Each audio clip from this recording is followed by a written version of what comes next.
We all love a sweet treat, right? A little something to get us through the day. But what if that treat is having a much more serious impact on our bodies and our minds than we ever realized? Well, today we're going to dive into the science to uncover the hidden and frankly pretty shocking ways that sugar affects our health, from our brains all the way down to ourselves. So, let me just start by asking you something. Have you ever felt just off? You're dragging through the day, you're kind of cranky, and your brain feels like it's in a fog. You might just blame it on a bad night's sleep, but it could be something else entirely. It's a phenomenon some doctors are now calling the sugar flu. Okay, so what in the world is the sugar flu? No, it's not an actual virus, but wow, it can definitely feel like one. It's really just the name for a collection of withdrawal symptoms your body goes through when it doesn't get the high dose of sugar it's become used to. And we're talking about real, physical and mental stuff here. Throbbing headaches, being bone tired, overwhelming cravings for more sugar, moodiness, and that super frustrating brain fog where you just can't seem to think straight. To really get why cutting back on sugar can feel so awful, we have to look at what it's doing to our brains. And this is where the story gets really interesting, because it starts to look an awful lot like a classic addiction. It works like this. Every single time you eat something sugary, your brain's reward system lights up. It releases this big flood of dopamine. That's the feel-good chemical, the one involved in pleasure. It's basically your brain giving you a pat on the back and saying, hey, that was awesome, let's do that again soon. And this is the trap that so many of us fall into. You eat the sugar, you get that great dopamine hit, and you feel good for a little while. But then, it crashes. The dopamine levels plummet, and your brain, wanting that reward again, starts sending out these intense craving signals to get another fix. It's a really powerful, vicious cycle. Now, if that cycle sounds familiar, well, it should. What's truly unsettling is how closely this whole pattern mirrors substance abuse. In fact, sugar consumption hits several of the official criteria for a substance abuse disorder. I mean, think about it. Intense cravings? Check.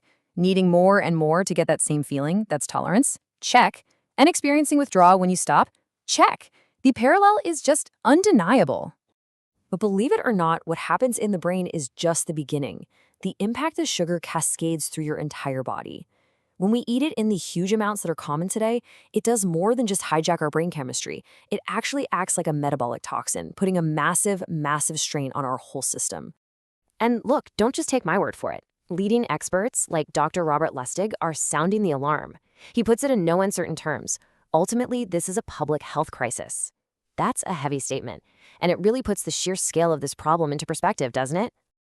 And here's exactly why it's a crisis. On average, people in the US are consuming over 22 teaspoons of added sugar every single day. Just look at that. That's not the natural sugar you'd find in a piece of fruit. This is the stuff that's pumped into processed foods and drinks, and it is just completely overloading our bodies. So where does all that sugar go? Well, a lot of it launches a direct attack on our hearts. When your liver gets swamped with fructose, it starts creating this especially nasty type of cholesterol, the small, dense kind that's really good at clogging up your arteries. At the same time, it sparks chronic inflammation throughout your body and can even directly jack up your blood pressure. So you're probably thinking this kind of damage takes years to build up, right? Well, you'd be wrong. A really stunning report on a clinical study found it took just 2 weeks. Only 2 weeks on a high-sugar diet for major risk factors for heart disease to start showing up in people's blood.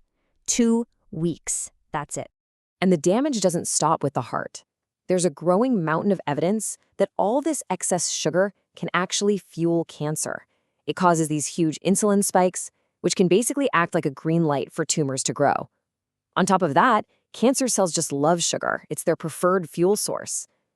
And it can also lead to non-alcoholic fatty liver disease, which is a major precursor to liver cancer.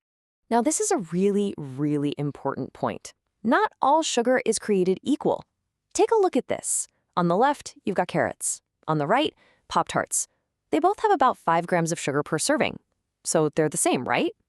Nope, not even close. Look at the ingredients. The carrots have carrots. The Pop-Tarts have a novel's worth of processed stuff.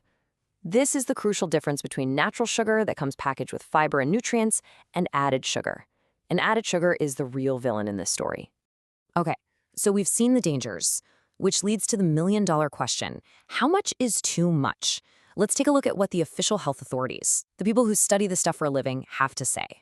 The American Heart Association is actually really clear about this. For women, they recommend a limit of 100 calories a day from added sugars. To put that in perspective, that's about 6 teaspoons. For men, it's a bit more, 150 calories, or about 9 teaspoons. Pretty straightforward numbers. Now, to see just how easy it is to blow past that 100-calorie limit, get this. A single 12-ounce can of soda can have more than 125 calories from sugar. That's it. With one drink, you've already gone over the entire recommended daily limit for a woman. It's actually shocking how fast it adds up. So the takeaway here is pretty clear. Sugar's impact is so much bigger than just a simple rush. It literally rewires our brains and helps set the stage for all sorts of chronic diseases. And that really leaves us with one crucial question we all have to think about. If just one single drink can blow past your daily limit, what's hiding in the rest of your food?